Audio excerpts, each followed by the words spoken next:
Hello, everyone, and welcome to the latest episode of Vox Vomitus. I am your host, Jennifer Ann Gordon, the author of the Kindle award-winning novel Beautiful, Frightening, and Silent, as well as Pretty Ugly and the Hotel series.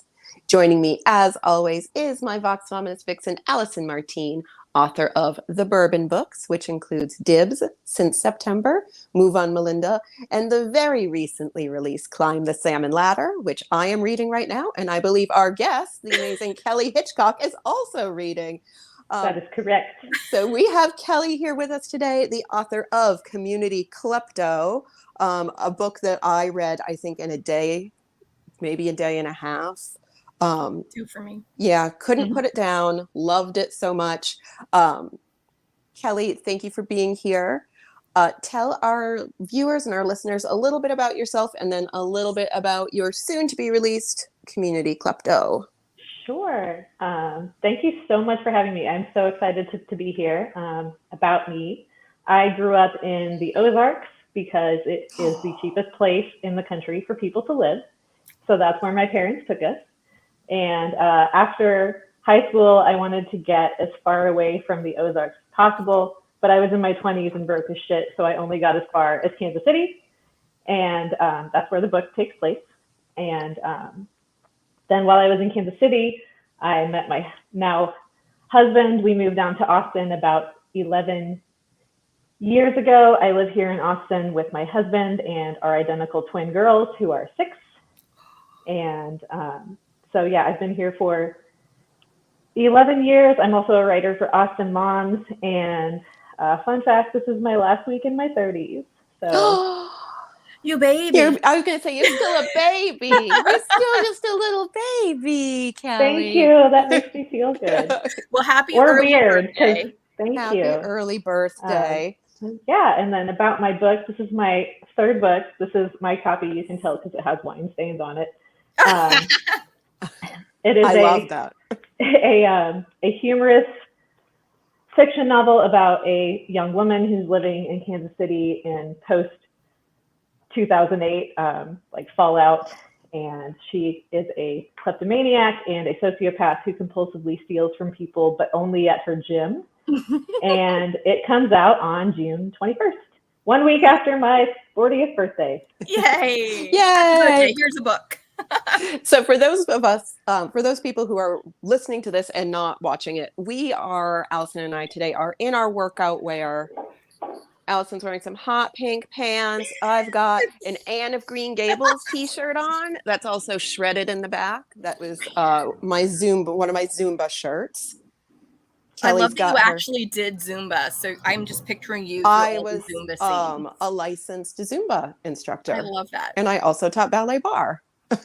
I can't do this because I'm still sore from bar class on Monday. So I'll put those down. My bar class that I taught was like, I would be sore myself. Like when I first started teaching it, I was like, what am I doing to these poor people? And they would text me and they're like, I can't walk. Me neither. Yeah. And I'm like, yeah, neither can I. And now I feel like if I haven't obviously taught it since COVID started. And I think to myself, could I even do that workout now? No. Work up to it. Don't just hurt yourself. I don't want to get a text saying, I am in hospital, have broken knee. I know. And now the sad thing is I'm sore, like my inner thigh muscle is sore, and it's from coconut bowling with the kindergartners at the luau on Monday because you have to bend over a lot to put back up the pins. I'm old. We're old, Allison. I have so many kid related aches and ailments. It's not even funny. Thanks, twin pregnancy.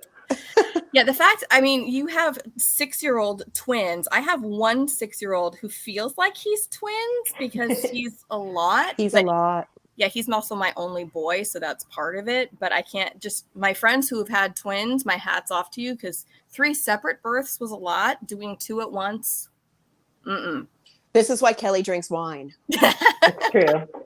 I even get it from Twin Liquors down the street. I'm like, oh my god, they're the reason I drink it because I'm a twin. Oh, just kidding, with the twins. I love that. So yeah, your book comes out June 21st, correct? So is this one of the first shows you've done for it? Yes. Oh, It is. setting Be the bar first. high. Yeah. We're ahead of the curve. Well, and I just love that you started by saying it's a fictional story, and I'm good. Oh, good. So Kelly's not secretly a kleptomaniac. No. You have to check her for any kind of hidden items that she's pilfered along the way. I mean, if you did, that's okay. No I one do needed- have some like pint glasses from breweries and restaurants that I've just, stuck in my purse. Sometimes those over the accidentally fall years. in your purse, though. Yeah, That's I don't just know how what that happens. happens. Well, It's I weird. think my dad is the reason that Arby's had to switch to the pumps instead of the table sauces, because he would always come home with them for takeout. Like, Dad, you can't leave with those bottles. He's like, we needed more horsey sauce. I'm like, Dad, there's still 2 in the fridge from last time you went to My Arby's. gosh. Sorry, Arby's fans, it's my dad. So, you are obviously a workout fan. I love the fact that this book takes place predominantly in a gym, because you really, really captured so much of like that microcosm of the gym universe. And I hate myself that I've never thought of the word gymbos before, which is, for people, you're going to read the book, you have to. It's a gym bimbo, and I just was like, I love it. Your chapter titles had me cracking up. Yes. Seriously, Thank if you you. are unsure about getting the book, if you just look at it and just skim all the chapter titles, that's hilarious in of itself. But then each one actually makes sense. And I've read books where they have a chapter title and it's like mildly funny, but it doesn't really connect. These were on point. So I wondered if the title came first or you had the story and then you're like, okay, I will title it this. Like the chapter. Like the Jimbos I had come up with, the Gladyses I had come up with. I love the Gladyses. I feel like I'm one of the Gladyses now. Well, you hang out, like, isn't some of the people you've done stuff with there all considerably older than you, or a lot of them, like, you're the youngest in the group by far, so you could be a Gladys, like an honorary Gladys. Are you talking to me? Yeah, you. I'm like, are you talking to me? Sorry, you, Jen.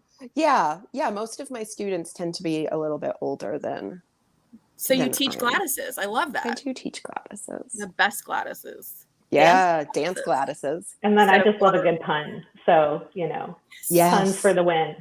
Yeah, I was just like, oh my God, I love puns. I love alliteration. I love giving people weird nicknames. Yes. And that's the thing that I do, like, to everyone I meet. I love it. Yeah, I love it. And I'm good with names. Like, I remember them. I'm good with dates. I forgot your name. Want them. Yeah, I just want them. Like, I know your name's Fred, but I'm sorry, you're now like 3 Chin Barney because I just feel like that instead. Yeah, I like it. No, and I loved all the made up words because I like making up words, but some of the words you have in there, I'm like, I am stealing that. Am I allowed to say one of them? It's not a bad word, but I'm like, farticles. Farticles is great. Yeah. I was laughing so hard. I'll never look at a yoga mat the same way. Ooh, it has farticles on it. Ew, Jen, gross. It's true. They all do, though. Yeah. Well, and I was laughing because one of the ones you referred to somebody as the skinny bitch. I used to, my mother has passed away. I always told her because she used to go to Curves. She used to go to the Curves gym. And my mother was 5'6", 130 soaking wet. She was always very slender and thin. And I'm like, Mom, you can't go to these gyms because they're just going to call you the skinny bitch because no one wants to see you there all skinny. And everybody else there is like trying to lose weight and trying to get in shape. And you're just there being the skinny bitch. And she's like, no, I'm not. I'm like, Mom, you're the skinny bitch. Curves, they're looking at you. You cannot go to Curves. Yeah, no. And she had a flat chested, barely had a butt, super skinny. She was like Twiggy. She really was like, people compared her to Twiggy when she was younger. So I'm like, Mom, don't go to there because they're calling you skinny bitch behind your back. Yeah. I'm calling you skinny bitch to your face, Mom. I'm calling you that. But then you had it in there. I'm like, yes, it's skinny bitch. That's why I tried to do like my single curl and the people who wear the full makeup to the gym. It's like, guys, yes, I don't get those people. I will say, but I see them all the time. When I was taking Zumba and training to be a Zumba teacher and teaching ballet bar, I was also doing it as like in the middle of my day, which I taught ballroom dance. So I did have to be like a glamorous ballroom dance girl. And then it'd be like, okay, got a spare hour, going to run into Zumba. And sweat it all off. Sweat it all off, and then like leave Zumba, spackle some eye glitter back on my face, and just like be disgusting, and then be like, okay, now it's time to teach the waltz. That's a valid excuse. But I remember when I think it was my freshman year in college, I was at UCSD and they had the giant gym there, the REMAC, which I honestly only went there once. I never even got inside. I was just returning something somebody left behind, like one of my roommates or something, because it was so big and it scared me. Did you steal it? I didn't steal it. I think it was literally my roommate called and said, can you bring it back? Because I forgot X and you're on your way to a class. Can you just drop it off? But I was too intimidated to go inside. I'm intimidated by most gyms, even ones I've been members of. I'm just like, I don't belong here. But seriously, one of my suite mates would be sitting there putting on her eyeliner and her mascara. And I'm like, what are you doing? I'm going to the gym. What are you doing that for? You're going to the gym. I know. Do you need the mascara to see better so you know where you're going? I did not, but I hardly wore makeup anyway. I joke that our show is the one day a week where I am wearing makeup and try not to look like a dumpster fire. But she's one of those people. And there are people like that who are like, I will not leave the house without I won't leave the house without makeup. I'm one of those people. See, if I wear makeup, then people don't know who I am because they're like. I actually went to lunch with a friend today to be like, hey, how's my hair? How's my makeup? How's my outfit? And I ran into someone that I also know, and she didn't recognize me. That's because exactly. She never sees me. We don't wear makeup, and then we put it on. And they're like, "Who is that person?" Oh, you're not wearing Costco pants. What's going on? I didn't even know Costco had pants. Costco has pants. We've gotten kids Easter dresses there. Kids Batman and Supergirl outfits there. I've bought a lot of clothes at Rite Aid. I don't think Rite Aid here has much more than socks. We are at Rite Aid. Oh, see, our Rite Aid's like a CVS or, it's a pharmacy. Mm-hmm. I have bought most of my summer dresses at Rite Aid. So you have like sundress type things? Yeah. Like on special display? Yeah. Now I'm going to go look at Rite Aid, see if I can get my they're like near the pet toys. That's why you're there. Like, Tubby needs a chew toy, and I want an outfit. A chew toy. I know. Roman's always like, did you buy another Rite Aid dress? And I'm like, yeah. Maybe. At first, I was like, maybe it's a bathing suit cover up. Target, I think. Save the Mermaids. It's got Ariel. See? This is what I work at, and I still look like a dork.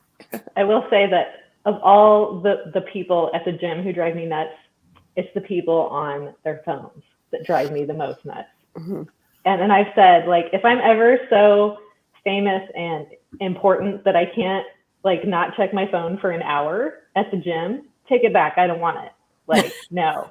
I think you described a lot of the people that drive me crazy at the gym, and they usually tend to be in like the weight room, and they tend to be of the opposite sex that I am. The ones that like grunt. Yeah. Or the ones that like try to tell you what to do. And you're like, don't talk to me. Even if I have earbuds in for a reason. Even if I'm not listening to something, I just like actually just put them in so people will leave me alone. But I don't like it or like if I'm doing something with like really light weights and like some dude comes up to me and he's like, you're not going to get anywhere lifting a 5-pound weight. I'm like, mine's only 3. Yeah. I'm like, don't tell me what to do. You don't know where I'm going. Yeah. I mean, I love that because I think one of the gyms, I think it was Planet Fitness, had like the no lunkheads commercials for a while. And then I was working out at Planet Fitness and they do not enforce that because there are still people like that everywhere. The ones who drop the weights and make lots of grunting noises and go bugging people. And I just want to work out and listen to The Expanse on my earbuds and be on the rowing machine for a long time and just pretend I'm going somewhere. Goodbye, I'm going to row to outer space. That's me. So I have to ask, Kelly, are you one of those obsessive people at the gym who cleans everything? Because your character is. And I was just like... The character definitely is. Are you wiping things down and glaring at people when they leave their sweaty handprints on the side of the treadmill? I am, especially because of COVID. Like, yes. Come on. Okay, I haven't been back to a gym since COVID. Have you been back since COVID? Yeah. Okay, see, you're brave, and be spraying people while they're still on it. I'm brave, or I'm in Texas. I mean, take your pick. Yeah, I think those things sometimes have to go together. But I mostly do like group classes now, where like you have to have Like you have to check in, you have to check out. I don't run anymore because my body won't let me do it. But I wrote this book when I got the idea for this book when I was marathon training in Kansas City. You wouldn't know it to look at me now, but I did run one marathon. Hey, that's one more than me. That's one more than I will ever run. And it started because Kansas City gets very cold and very hot. So when I started training, it was really cold. And then at the end of my training, it was very hot. So I would go to the gym to just get on the treadmill and run. I had never been to a gym before because, like I said, we grew up in the poorest part of the country. We didn't even have a gym that you could pay for. Like your workout was going and baling hay. Like that was just how it was. So this was my first time like being in a gym. And the book started as a short story that was just a scene with Anne and Joe on the treadmill, like meeting for the first time. I and love then that, by the way. she says, "You are a shitty liar," end scene. And I was like, I think there's more to this than that. I'm glad. I'm glad you listened to that part of yourself. But that's why so much of it is like on the track or on the treadmill or out just running in the city, because that's what I was doing at the time, was so much of that. And I would have people like stop me and be like, "You shouldn't be out here like running by yourself." And I'm like, "Bitch, you're the only one who's bothering me. Nobody else is bothering me." Yeah, I got to protect myself from you. Right. So I don't do that anymore, but I do still go to cardio kickboxing. As you know, there's a pretty cathartic kickboxing scene in this book. And I still will go. It's my Monday morning thing now, like after the kids are back in school and I'm kind of just sloughing off all the fighting that went on over. And it's too early for wine. It's too early for wine. Yeah, you just survived the weekend. I'm just going to punch myself in the mirror for 45 minutes and then I'm good. Love it. I have to say, and this isn't a spoiler per se, but you do describe a lot of group classes in this book. And I feel like I was so in love with your description of a yoga class that I have to, because it's exactly that. I'm like not a yoga person. My husband taught yoga, so he did. And then we were like kind of courting. And he was my dance partner. Like I felt bad if I didn't go to his class. But I was like, I hate this so much. And I'm so bad at it. Yeah. The first time I went to yoga, it was like, it's just stretching, right? Like I can do this.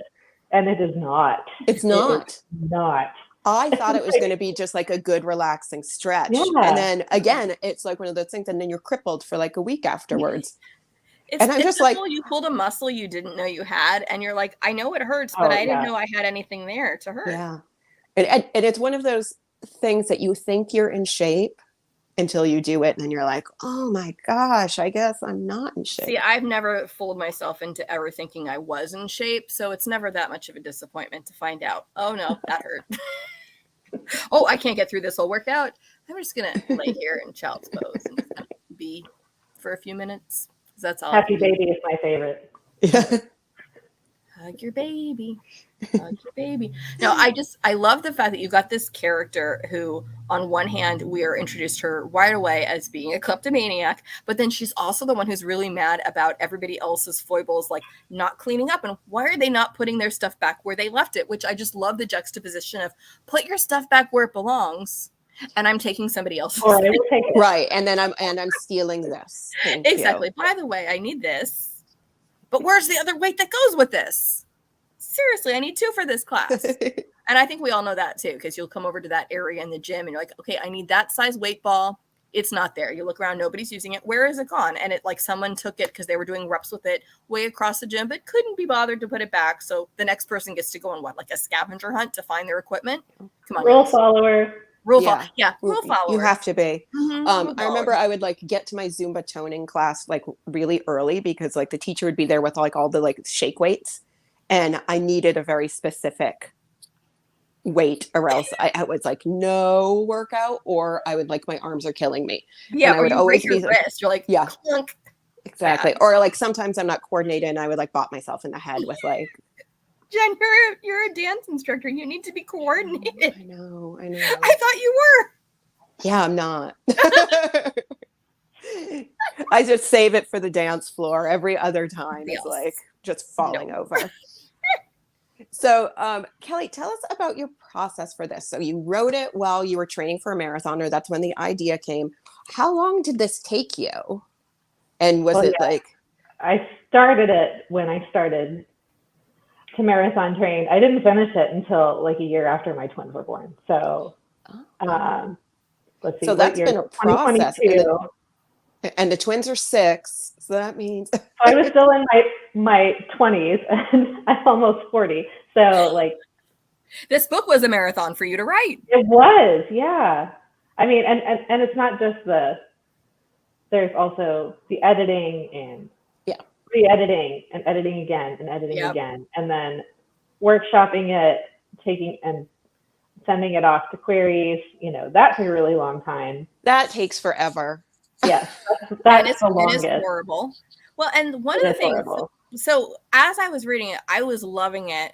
And I then had to stop and look up on Amazon just to see, what is this category even, like when you were querying it, were you saying this was literary, this was humor, this was women's fiction? Because you have it listed as like literary humor and psychological fiction. And definitely we get so deep into Anne's psyche and why is she like this? And what is it about her that makes her do this? Because Anne is like, you root for her. And I found myself rooting for this person. Like, I'm rooting for a kleptomaniac. Is there something wrong with me? Yeah, Because I was like, I hope she doesn't get caught. I tell you, there are books that you read and the anti-hero is really popular now where it's like, oh, she's a horrible person. Let's watch her destroy everybody around her and she's terrible. That's not Anne. Like, yes, she's a kleptomaniac, but she's lovely in so many other ways and you just break for her.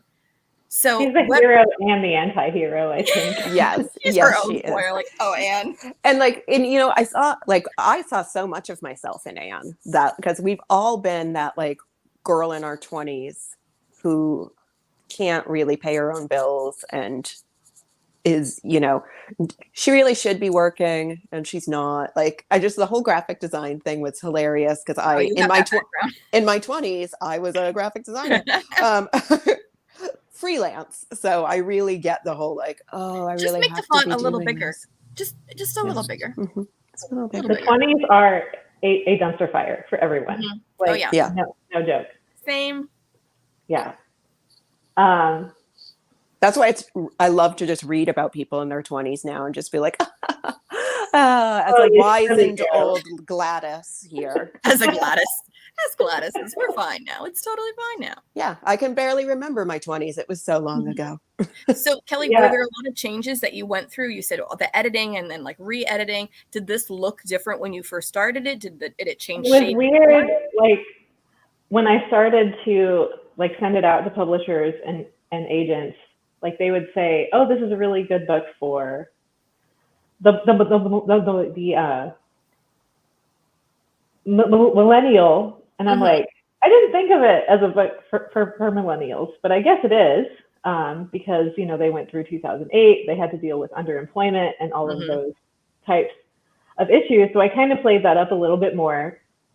And I did get a lot of, well, we don't know where this book fits, so we're not going to take it. Yeah. That is exactly what I could see, because I went through something similar with my first book, which died on sub, where people are like, this is lovely and great prose, but it's not quite enough this and not quite enough that. So we don't know where to put it. So therefore we're just not going to do it. And then we're not even going to try to put it somewhere. So it's like, you see all these books that come out that feel very cookie cutter and people want something different, but the publishers are scared to say, okay, well, this isn't exactly this or this, but what it is beautiful and is worth telling. So we're going to go for it. But I mean, like it's definitely literary, but I don't think I've read much literary humor. I was going to say that I haven't laughed so much in a book in a while, and I'm like, it's literary, but I'm usually not laughing. Yeah, because literary usually I'm just sad. Yeah, that's exactly. Literary is synonymous with sad, dark, depressing, and your book, it has some heavier themes, but it doesn't necessarily take that tone. The tone is, it's life affirming, and it's this person who is struggling to figure out who she is and how she relates to people around her, and she does it by stealing things and talking about things like farticles and saying the word absolutely and then going like, why did I just say that? Because that's me, because I will say this stupid ass thing and go, why did I just say that out loud? Where is my filter? I have no filter. You got anybody watching this show already knows I have no filter. They know. They're used to it. They're like, yeah, she's talking again. She should stop. So it's like they want you to be unique, but not too unique. But not really. Yeah. And they want you to, appeal, but not have too broad of an appeal. So it's like, okay, where do I fit in that? Yeah. I have no idea. I was very intrigued by this book before I even started because I think two of your comps, I can't remember one of them, but the other one was choke. Oh. Yeah. I don't know choke. What's choke? Choke is a Chuck Palahniuk. Yeah. And, I'm like, Chuck, I can't say his last name. I had to look it up several times. The protagonist is like, he has an impulse control disorder, just like Anne, but he gets like his gets off.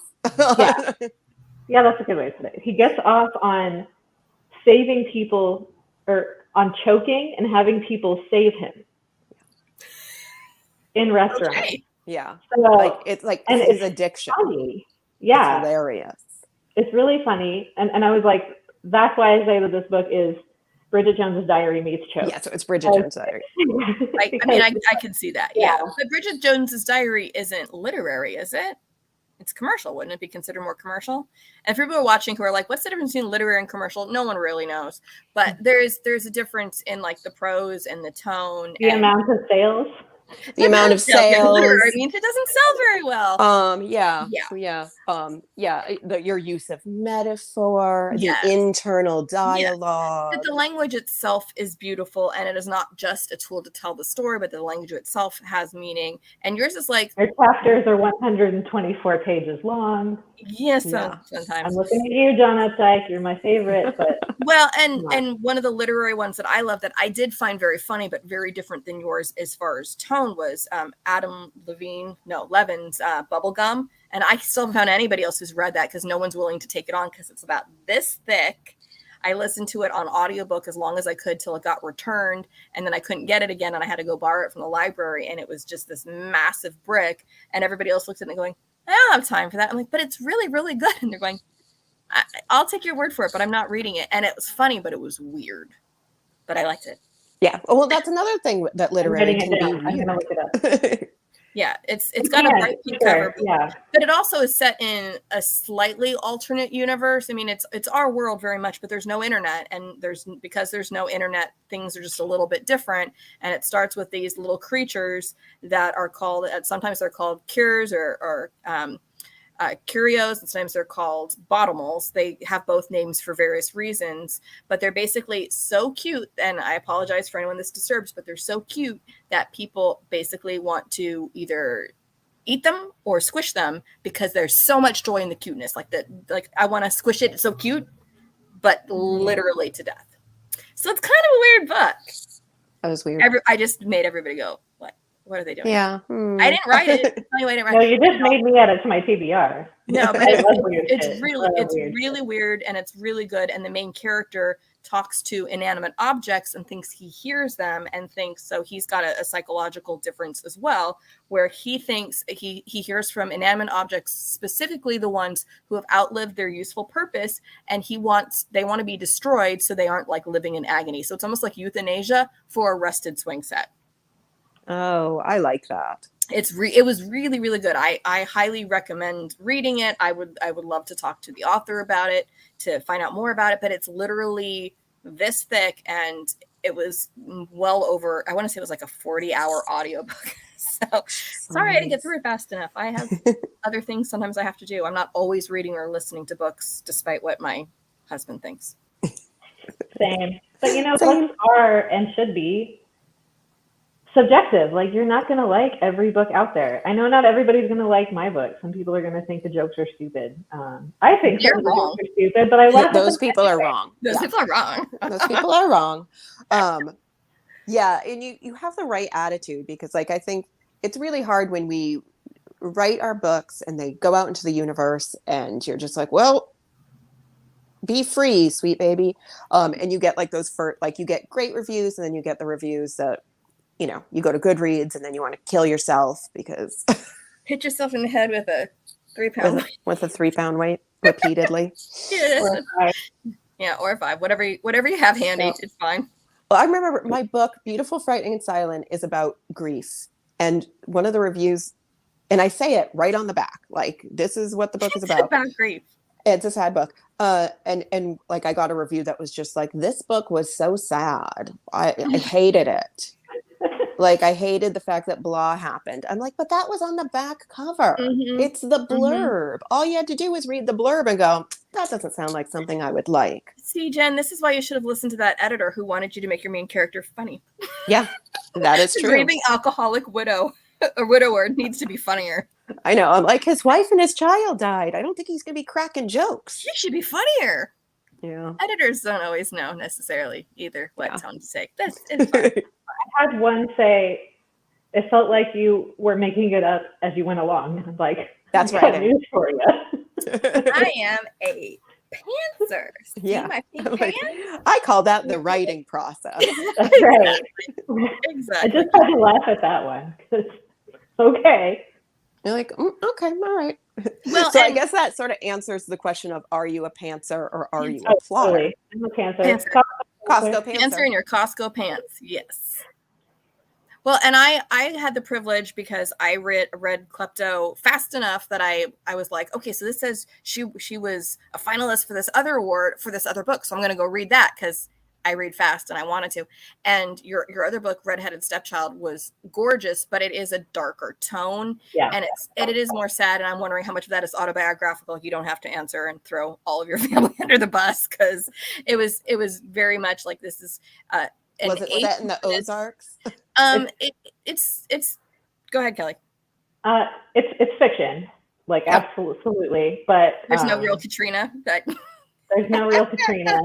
Katrina's the stepmom. But I grew up with a single dad, and I had a lot of stepmoms along the way. Oh. And, we did grow up in a very poor area. And when I was shopping that book, because I ended up self-publishing that book because I was just so tired of, trying to get it out there. Oh, yeah. I had so many people be like, well, we don't really care about like nobody's going to want to read a story about a poor white girl from the Midwest. And I'm like, maybe okay, a lot not every book can Midwest be would want to. New York people. Like, not every book can be about there are other people. stories out there than just, and I think the thing is, the idea that, the editor couldn't relate to it. It's like, well, yeah, the editor went to Harvard and the editor has this really upper middle class background. But you know what? A lot of readers out there don't have that background, or even if they don't, there's this whole thing called empathy. And the whole reason we read other stories is so that we can learn about other people who had different experiences, where she's pulling her hair up and putting the Viagra pen through it because that's the pen you happen to have and it's printed that's Viagra. Yeah. I feel like it's still funny, but different kind of funny. That's part of why I wanted this book to stay in Kansas City, even though I'm in Austin now, is because there's just not a lot of books about girls from Kansas. There aren't. Well, there's Dorothy. There's just Dorothy. Just that's the Wizard it. of And Oz. I don't think most of us really Dorothy.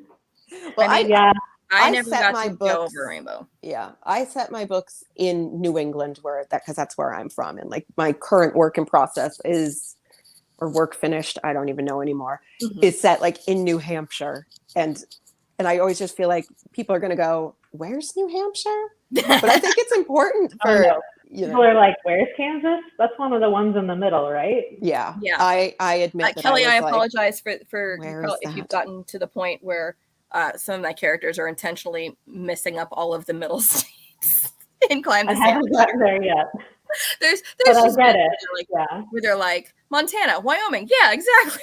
Because Yeah. for people from California, they are all the middle. Like we know some of the big blocks, and then otherwise we're just off on the left coast and we don't really know what's going on. There's a whole ocean, a lot of sun in our brains. Yeah, when I lived in the Midwest, I kind of got a little bit of a bearing. But now that I'm back on the East Coast, it's become fuzzy again.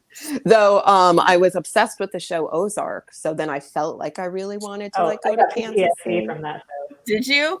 Okay, Oh, yeah. I haven't seen it yet, and one of my friends said that the ending, like the last season, didn't feel conclusive. So I wanted to watch it, but now I'm like, if it's not going to actually wrap, I will disagree with that. okay, then maybe I'll give it a chance. 1,000,000%.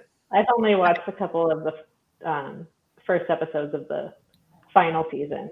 And then did you go? I just kind of have to space it out. Because I was the kid in Ozark before he got with the Gladys, the old lady. Oh, Before he got with the yeah. Gladys. Who was like sitting on the roof of the trailer, like Yes. reading a book. Like that was me as a kid. And I'm like, oh, I cannot read this. I can't watch this. When Yeah. things hit that close to home, it's best to just be like, this is not good for my mental health right now. I just need space. Yeah. Yeah. It's, Yeah, you like, don't need to watch the entire season in 2 It's well days, done, which is what yeah. I did. Well, I was just going to ask. So, Redheaded Stepchild came first, and then you had another book after that. And I'm going to mess it up because it's tattoo, but I don't know what the order of the words. Portrait of a Woman in Ink, a Tattoo Storybook. It's a collection of short stories about ladies and their tattoos and the meaning behind why they got the tattoos they did. I love that. That is so Thank you. awesome. Yeah, I remember seeing that title and I'm like, that seems like something I should read. Yeah, I got that one published by a small press in Indiana that's no longer around anymore. But that was a long time. Welcome to Spell Presses, where they may or Yes. may not be here in 5 years. That's Yes. right. And they may or may not be legitimate. Well, we won't talk about that. Big smile. But no, one of the things I loved about your writing, and I've read few books like this, but it's a style I like where it's these vignettes that add up to a complete story, but they aren't necessarily told in order. Now, Community Klepto feels very vignettes, but it is in order. But I enjoyed the fact that with Redheaded Stepchild, things are kind of out of order. So we're seeing things and learning things in different orders. So sometimes you're like, okay, I know something's wrong with the mom, but what is the deal with the mom? But you don't see it right away. So by the time you finally do, it's this revelation and it's this deeper understanding. And I really enjoy that. And so would you say that that's like your hallmark style, especially if it's like the tattoo stories are separate stories? Do you like writing that way? Yeah, this is my first long form novel. Just because the Redheaded Stepchild started out as actually my senior project in college. Oh, I love it. Oh, great. I know. It's weird to think, like, after I wrote that book, I was 21, and I thought that I would never write anything better in my life, because that's what you think when you're 21, is that, like, your life is over. But, of course, that wasn't true. It was not my best work ever. I love it, and it's still a great book, and I still get comments on it all the time, especially from people in my hometown who, know some of the details about how I grew up. Yeah. But, and then Portrait of Woman in Ink was actually, like, I knew that I would have to, I'm such an introvert. I knew that I would have to, like, pick up the phone and talk to people because I knew that they had stories behind their tattoos. So that was a NaNoWriMo project, or started out as it, because it was like, the only way that I'm going to actually pick up the phone and talk to these people and write their stories is if I have a month to do it. Yeah, if you're on a deadline and you're like, okay, you can't put this off because there's only 30 days here. Let's go. Yeah. But then, I mean, it still took like 5 years to actually get it out in the world. Yeah. But that's, I mean, people always ask questions like, oh, how long did it take to write this book? And like, I know for my first book, I always say it took, 20 years and 3 months of, like, because it took like 3 months of actually writing, but it took 20 years of me trying to write it in all the wrong formats to finally go, oh, I think it's a novel. Like, oh, it's not a play. It's not a graphic novel. It's not a series of weird poems. I still want it to be a graphic novel, though. So I still want it to be a graphic do need novel. you to do that at some point. Now it's also an audiobook, so. And then the book that I'm writing now, which I'm like right in the saggy middle of, It's also a Oh, form novel. Ooh, what can you tell us about that one? What can I tell you about that one? It's funny that you mentioned the widow thing, because it started out as actually, I thought it would be a satirical romance novel, because the only romance novel, like steamy, like Harlequin, Fabio on the cover, that I ever read was about a widow, and she meets this guy who heals her broken heart. of course he does, with his big strapping muscles. Yes, and his curls. Not these kind of curls. His curls? Not the No, dumbbell I was curls. trying to give myself the big strap and muscles. Well, yeah, the dumbbell curls and the hair curls. And the more that I wrote it, I was like, okay, satirical isn't really my thing, but I think it's more of like a rom-com at this point. So, very nice. Yeah. Well, and don't get me started on what rom-coms are, because no one can actually define them. Because when I wrote Dibs, I was like, okay, I guess it's a contemporary romance. And I was writing in a genre I didn't even read. And I wrote it out of spite, and it was fun. And then I had to figure out, people are like, okay, well, for this particular promotion, there was something where I needed to know what category it fell in. And and someone was like, well, it's a rom-com. I'm like, it is? Because I was thinking more rom-com in terms of movie rom-coms, where someone's falling into a cake and it's all over the top and kind of ridiculous, and all of it is like my fake something, or all that. And that's not how I write. I'm a lot more grounded in real people, and I always say I write character-driven romance, but they are kind of rom-coms, and they make me laugh. But again, we said earlier, humor is subjective. So I had everybody agreed that it was funny, but not everybody agreed it was a rom-com. It was like 50-50 split. I'm like, okay, well, I guess they are. And then like the next year it won best rom-com for the N and Light Awards. I'm like, okay, officially it's a rom-com. I have to say it is. If it won the award for best rom-com, therefore it's a rom-com. But it's one of those things where it's like, but if people are expecting the kind of Bridget Jones over the top stuff, that's not it either. So it's kind of a wide thing. So, if you were starting it as satire and then it's a rom-com, I think that's a good transition for the kind of rom-com I would want to read. It started because I told people that I write women's fiction. Mm-hmm. And when you say that, they think you mean romance. And I'm like, no, I don't write romance. Some of them do. Women's Fiction Day, everybody. Well, and is that today? Yeah. It's today Women's Fiction Day? Yeah. I didn't get the memo. Yeah. Right? I mean, I always think it's an odd title of the population. But what is women's fiction? Fiction written by or for women. So all right. Well, I read when I was like, no, I don't write romance, but I could probably write a satire romance. Yes. And then I was like, yeah, I could totally do that. And then I started writing and realized, no, I can't do that. You're like, maybe this isn't what I was trying to do. Yeah. My last book that came out, Pretty Ugly, when I first started writing it, I thought I was writing a rom-com that was based in the end of the world. Like, you did? That's what I thought it was going to be. I don't remember you ever trying to tell me it was a rom-com, because when I read it, it was not a rom-com. It's not. It's definitely not. It's beautiful and it's literary, but I do have a hard time telling people what exactly it is, other than as we use the tagline, it's it's Lost in Translation meets Contagion. It's Lost in Contagion, and that's not a category. So that's not a category. But that was another one of those books where I went into it thinking, oh, this is going to be hilarious and kind of meet cute, but everybody's dying. I don't know why I thought that was going to be like a thing. Labels are important on the business side. They're not as important to the reader. Yeah, readers are more interested in knowing kind of how it's going to make them feel, and if you can throw them a couple of books like, oh, hey, if you liked this, then you'll like that. And even that's hard when you're in a bigger genre, because then it's like, oh, so these books are all in my category, but they aren't the feel of my stuff at all. And I know that the book that I had that died on sub, my agent had pitched as, and I didn't even know this till I got a rejection. And it was like, using one of the comps was The Night Circus. And I'm just like, I've read The Night Circus. My book is nothing like The Night Circus. Where were you guys even pulling these comps from? They're just like, some of the comps that I got, and even some of the covers like had underpants and bras and shoes, and I'm like, that's not my book. This is perfect. I feel like this this cover is perfect. So I love it. It's great.